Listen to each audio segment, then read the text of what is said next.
விராட் கோலி வந்ததுக்கு அப்புறம் தோனின்னு ஒருத்தனுடைய வரலாறே மறைக்கப்பட்ட வரலாறு மாதிரி இருந்துச்சு. விராட் கோலி சொன்னாரு, தோனி இல்லாமல் இந்திய கிரிக்கெட் இல்லைன்னு.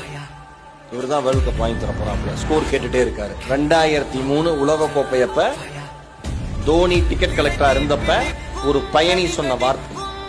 பின்னாளில் வெற்றி பெற்ற பிறகு தோனி அவர்கள் சொன்னார்கள், அந்த மனிதருடைய வார்த்தை தான் என்னை இந்த இடத்தில் கொண்டு வந்து நிறுத்தியது. எவன் என்ன சொன்னாலும் கேட்காதே, உனக்கானதை நீ அடைந்தே தீருவாய். 2011 வேர்ல்ட் கப் இந்தியா வாங்குது. 3 விக்கெட்டை இழந்து ஏப்ரல் 2ஆம் தேதி 2011ஆம் தேதி சச்சினுடைய கடைசி உலக கோப்பை என்று உலகம் முழுக்க இருக்கிற இந்தியர்கள் பேசிக் கொண்டிருந்த பொழுது, 3 விக்கெட்டுகளை இழந்து இந்தியா தடுமாறி கொண்டிருந்த பொழுது, தோனி என்கிற ஒரு சிங்கம் அது வரைக்கும் களத்துல இறங்கி அடிக்கவே இல்லை. அன்னைக்கு களத்துல இறங்கி 91 ரன்களை குவித்தது. இந்தியா வெற்றி கோப்பையை பறித்தது.